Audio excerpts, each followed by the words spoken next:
So today we got a big topic, and I do talk about burnout a lot. And I think this is about on the road to burnout, on the way to really this extreme condition where the World Health Organization calls it an occupational phenomenon. It is a hazard and a phenomenon. They don't classify it as a medical condition, but I want to talk about some of the reasons burnout exists.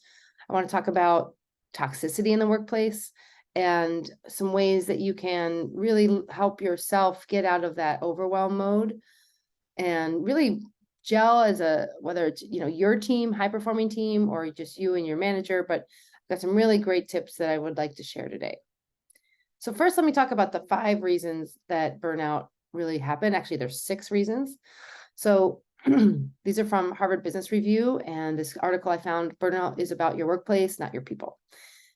The top reasons, maybe you can think about your workplace. Maybe any of these show up, or maybe you've got the opposite, and that's so fortunate. But here they are. Number 1, unfair treatment at work. 2, unmanageable workload. 3, lack of role clarity. 4, lack of communication and support from their manager. 5, unreasonable time pressure. And 6, which is a separate article, but it's toxic behavior. Those 6 are very key. So give yourself a little sort. Do you have maybe any of those at work, or there's one there? And the one that really stands out to me, I don't know about you, but lack of role clarity. I know I've been in new roles, or I'm trying to define what I do. And just that mental sort of being like, is this what I should be doing? Do I need to be focused on that? What does this mean? Maybe this is so-and-so's job and not my job. I don't want to step on their toes. I don't want to overstep my boundaries. I don't want to underperform. That in itself is so much energy. I think I just maybe spent 20 seconds going through that. But if you had a whole day or a week of that, no wonder people are feeling exhausted. Even just 20 seconds of that is not healthy, and it feels very, very draining and like you're not stable. So each of those have, I think, qualities in that in itself. But I think all of those are really important to think about, because that is the organization's responsibility and the individual. So as an individual, how could you clarify your role? How could you sit down and know what your role responsibilities are? Maybe it's a conversation with your manager and say, hey, you can still lead that and say, I just want to check in with you. Here's the 5 things that I've been focused on. Is this what you were expecting from me? And if not, I really want to course correct. I want to be agile as I begin and develop in these skills in this new role and check in with you. That shows ownership, responsibility, communication, authority.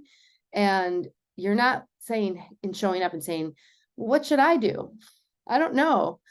Did you see there's a big difference? There's like a tremendous difference in the way those two are framed.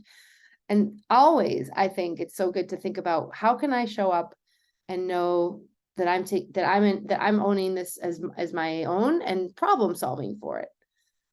Yeah. So let's talk about toxic behavior, because I think this one is a really big one. It's the number 1 reason of burnout in the workplace and for tolerating it. And this is from research that I found also in the Harvard Business Review. And what I mean by that, and what would you mean by that? If there are toxic individuals, it could be the C person. It could be like the CEO, which is trickling down into every permeable level at the org. And of course, that's going to instill anything from fear, a fear-based culture. So people aren't really sharing, or they are afraid to go leave work unless the person is left before them. All kinds of scenarios, right? It could be your peer. It could be an individual contributor, or even an intern, right? Toxic behavior, there needs to be a 0 tolerance for that. And toxic behavior can just be, we've all, I think, probably experienced that in some time, where there's potentially a person who's completely complaining or negatively informing a meeting, or you could be more productive if this situation wasn't the way it was, and it can feel toxic. I think that's a big part of it. And toxic is a broad term, but I would say it's anything that is breaking down the culture in a non-productive way at work. And of course, that's going to cause stress and people to leave if that person isn't dealt with and managed, because it can be something that spreads like wildfire. And then no one is happy and no one wants to be there because this person is literally infringing on the mental health of you or the entire team or org. All of these things are important to think about, and also know that you can address this. You don't have to wait for the organization. In fact, some organizations don't even know that maybe these are things happening. So how do we navigate that? I think it's good to take inventory first. So how are you doing in these 6 reasons of burnout?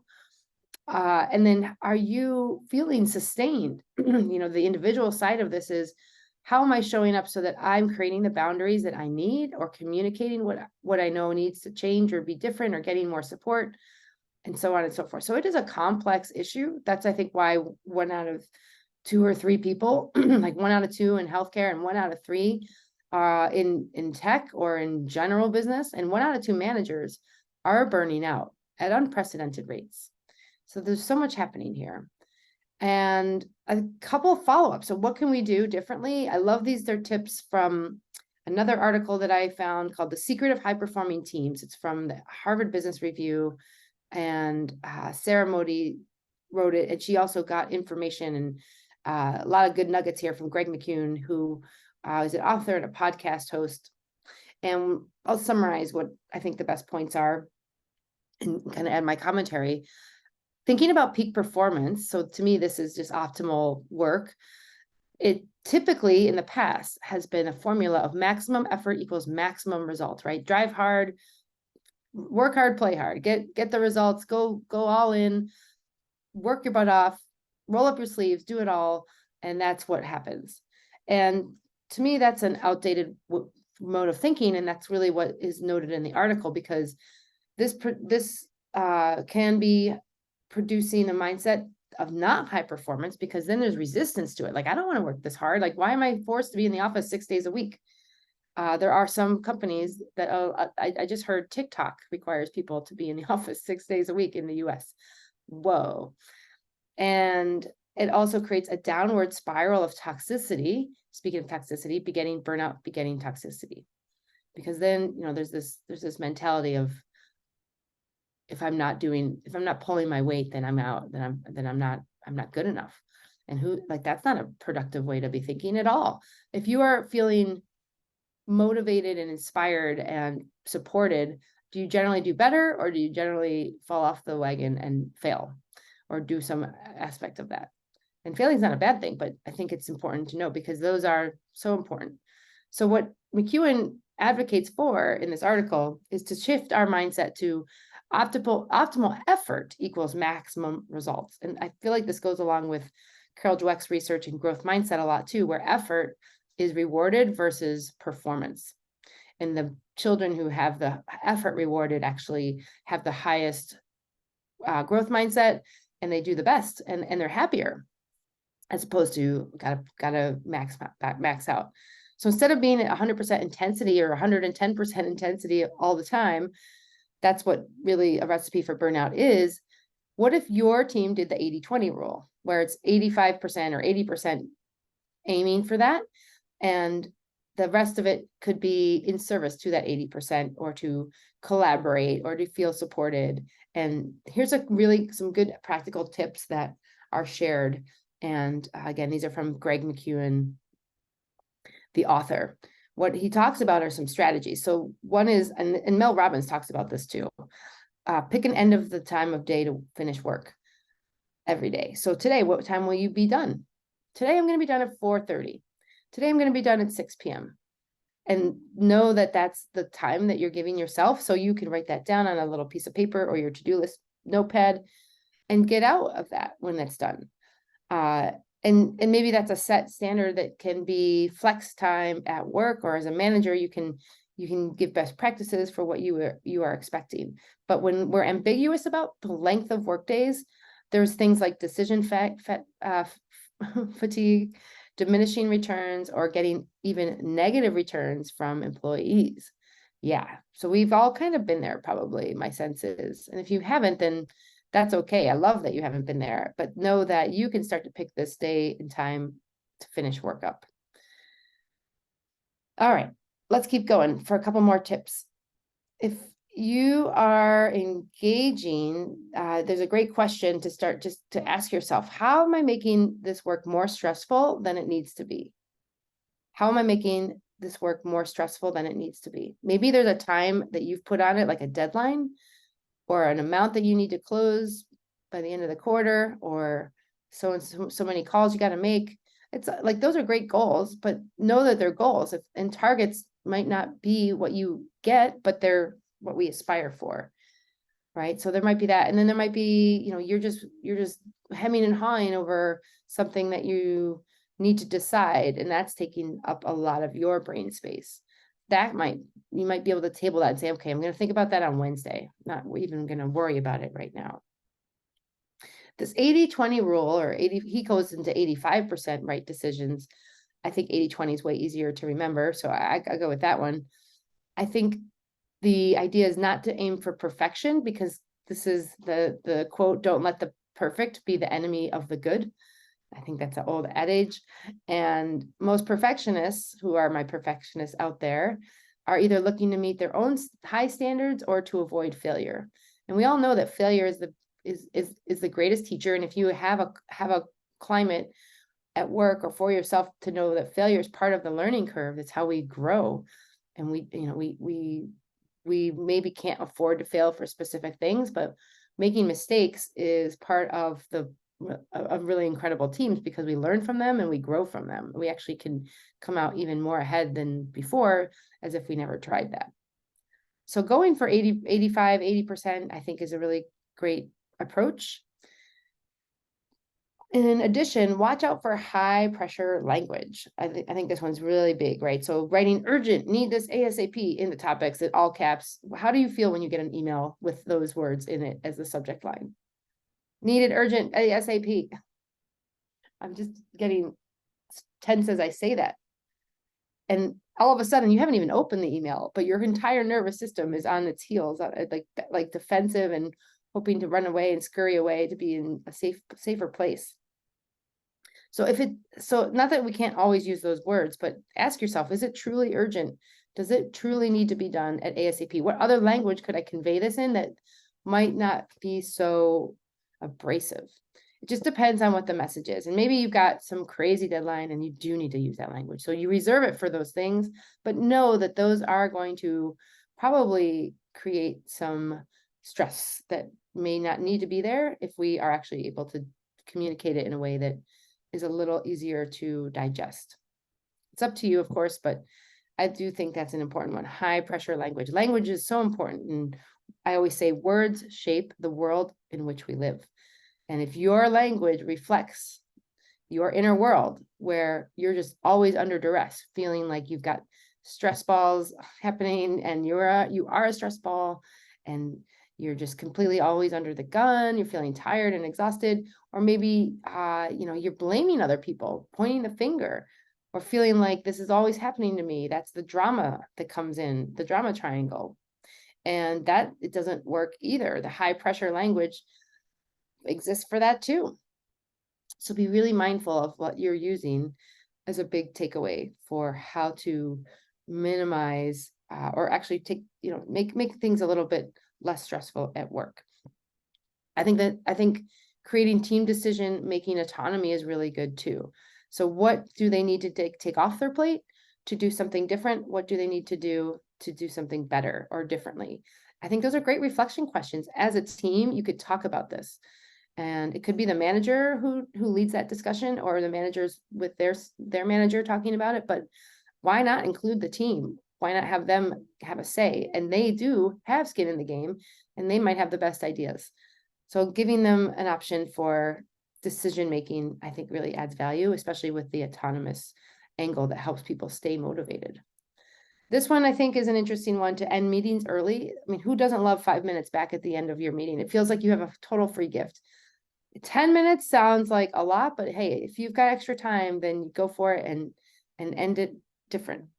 There was actually a study done at Microsoft that they found if there's a 10-minute breaks between meetings, it prevented stress levels from building up. So we've all had those days that there's just back to back to back to back to back to back to back meetings, literally from maybe 9 to 4 or something. And you might have to go and excuse yourself for the bathroom and you don't even eat and things like that. And that's an unfortunate way, and hopefully the exception, not the rule. But if you are able to end meetings even 5 minutes early across each of those, think of how different the day would go. I think it would go in a completely different way. So whatever you can do to maybe end that early, or if you feel like there aren't a lot of updates for a week, maybe you cancel that meeting altogether. I think that's great. Give yourself the permission to figure out what could be different. And in that study, by the way, with Microsoft, there was brain scans done for people who took breaks versus who didn't. And you could actually see where the brain was different and more relaxed. Isn't that amazing? So to me, that's the power of the pause right there. If you sit back to back, that the brain scan looked very, very different, holding the stress in. Set your own intensity level. So imagine you have a dial, right? Just like a dashboard. Your dial is 0 to 100. What's your own intensity level? And I talked about this in a prior podcast with relating to athletics. But if you just go and do your wind sprints, like 100, 100, not 100 sprints, but 100 meters like you do like maybe a couple 100-meter wind sprints every day, and you never have a slower run. We'll use the example of running and jogging, or you don't have a down day to recover. Like, will that help you? No. So what is your intensity? McEwen recommends 85% as the dial.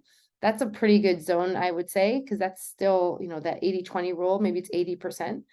You are able to recognize if you're over that and know, okay, if I'm over this, I'm just pushing myself right now. I've got this deadline. We're going to be working late tonight to make everything happen, or I've got to work on the weekend because I got this conference that's set up for on Monday and I'm flying Sunday and I got to work on the plane. And, we've all had these in these encounters. What is that intensity level when you're done? Like maybe you have a downtime on the day after the conference in that example. So remember, you get to set that dial. That's what's so important. You're the CEO of your to-do list. But if your habit is always go, go, go, if maybe you were always told and encouraged, if you don't work hard, like it's not going to pay off, or whatever those little mantras might have been in your family, little sayings, that is the old outdated way of thinking. It just doesn't work like that. It just doesn't support you in the 24/7 always on economy, right? So don't let your actions speak louder than your words. And I think a lot of these are great, great tips, and hopefully you can just even apply one and do something different. And that's what I encourage you to do. So just know these are so many practical tips today, but I also want you to think about these reasons for burnout. Do they exist in your workplace? If they do, maybe there's a conversation to have with someone who can support you in that. Or you can journal on it, at least get it out of your head so that you can start to process that and do something different. So the 6 reasons again, that burnout are happening, and I'll just recap them really quick. Unfair treatment at work, unmanageable workload, lack of role clarity, lack of communication and support from your manager, unreasonable time pressure, and toxic behavior. All of them are critically huge topics in themselves. And we probably could do a podcast on each one. And just know which one might be the strongest for you if you are feeling overwhelmed and stressed. And remember, it's on the organization, but it is also on you. We are all in the game of healthy mental health and a positive way of working that suits everyone, that suits you. So you can't just sit on the sidelines if you don't feel like you're fairly treated. And if you are, then maybe it's time to start updating your resume and getting that ready to go so that you can look for your next adventure. It's just all good, but I'm glad that you're thinking about it. And hopefully with this information, you're armed with some more resources and ways to think about things. And if you need help with this, if you're wondering what to do, maybe you just feel so disheveled that you want to get support. And I encourage you to reach out. Give me a message. Let me know. I'm happy to support you. I have a lot of tools in this area. I burned out myself of Google. I understand what the toll is. And I also know how to go forward in ways that were very different than the way I was burning out. And it changed everything. And nothing in the workplace changed other than me. So know that there's different things to do, and it's all part of this big pie, and pieces of this big pie of feeling supported and knowing that it doesn't have to be this way. Thanks for tuning in, everyone. And if this was helpful for you, please share this episode, subscribe, make sure that you can help other people also know that burnout is not inevitable. All right. Thanks, everyone. Great to be with you today.